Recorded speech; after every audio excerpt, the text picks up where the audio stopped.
Hello and welcome back to Where's the Popcorn? My name is Freed and I'm back again with another look at IMDB's top 100 greatest films of all time, the ultimate list.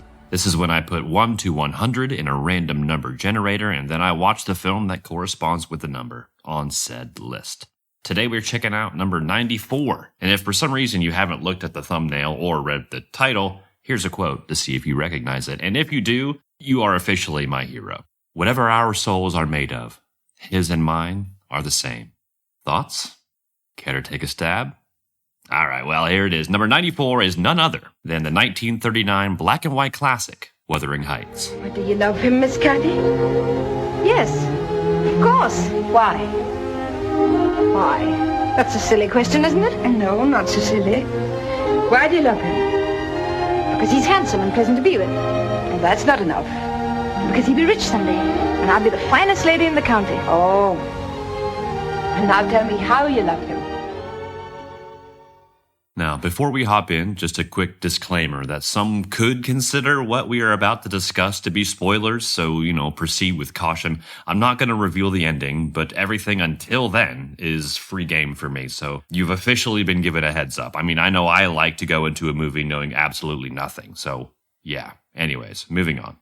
All right, action. Wuthering Heights, made in 1939, comes in at number 94 on IMDb's Ultimate Film List. Now, it's based on an Emily Bronte novel that she wrote in 1847 under the pen name Alice Bell. And between 1920 and 2011, at least 14 film and TV adaptations have been made of this book. Directed by William Wyler, it stars Merle Oberon as Cathy, Laurence Olivier as Heathcliff, David Niven as Linton, and Hugh Williams as Hindley, a.k.a. Drunk Brother, which I personally feel was the most convincing acting in the entire film.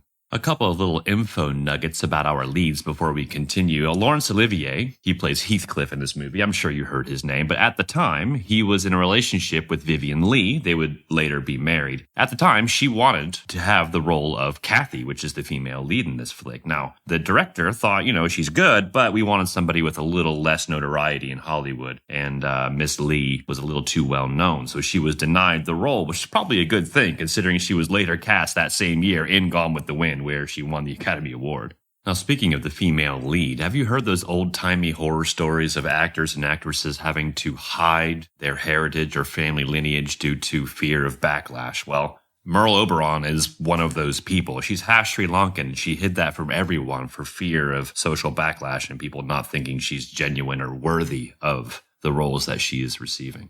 This movie was nominated for 8 Academy Awards, but only won one of them for Best Black and White Cinematography. I guess it didn't really help the fact that Gone with the Wind and The Wizard of Oz came out that year, so yeah. Now, onto the film itself. It takes place in the mid-19th century in the backcountry of England, although it was filmed in California, and it's a bit of a sitting by a fire telling the story flashback sandwich. A vagabond orphan from Liverpool taken in out of charity, given the moniker Heathcliff, befriends the daughter of the Wuthering Heights estate's master. Friendship evolves into love, and while Cathy's heart is with Heathcliff, her mind is focused more on maintaining or improving her station. After a spying incident leads to a dog attack that then leads to Cathy staying at the neighbor's estate for months to recover, that nobody seems to know about or even ask about. I mean, she was gone for months. Anyway, she gets the taste of the good life and decides that marrying the gypsy beggar Heathcliff would quote-unquote degrade her.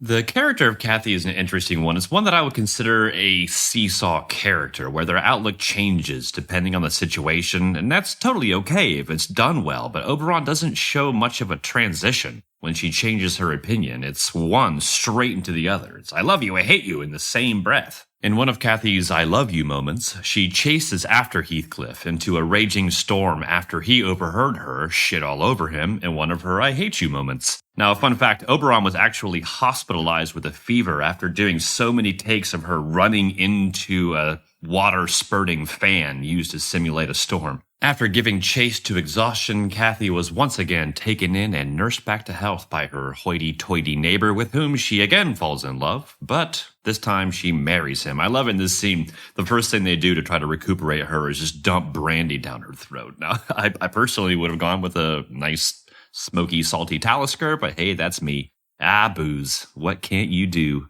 Better times. Better times. Time goes by, and Kathy appears to be happy, but wouldn't you know it, Heathcliff is back, and now he is all rich and fancy after being stateside for a spell. The new and improved Heathcliff buys Wuthering Heights estate to be close to Kathy, and even woos Kathy's sister-in-law in an attempt to elicit some jealousy. Does it work? You're going to have to watch that for yourself and see, because that is all I'm giving you. Time for you to hit play and see for yourself. Now, here's how I feel about this whole film. Now, I do like me some old-timey picture shows, and this one did deliver. However, I think knowing this was on the 100 best list beforehand did color my expectations, which, quite frankly, were not met. Their Hollywoody accent, which has been called the mid-Atlantic accent. Have you ever listened to old actors talk and you hear these pronunciations and different accents and you can't quite put your finger on where it's from? Well, it's not from anywhere. It's just a coach decided to teach all of these actors this certain dialect that doesn't even exist outside of movies. Anyways, that made for some very static line delivery, and the story did make up for it, thankfully, but it was just a bit too forced. And it's really strange because both Olivier and Oberon are from England, and it just sounded like an American doing just a god-awful British accent. Would I put this flick on the 100 greatest of all time list? No, I wouldn't. I personally give it a 5.9 out of 10, and I could think of a handful of flicks from this time frame that I'd rather watch, which could very well be on this list. I haven't memorized it or anything. I like to be surprised. Well, that's my time, and I thank you ever so kindly for listening. Tune in next time where we randomly choose another flick from the list, and until then, save me a seat.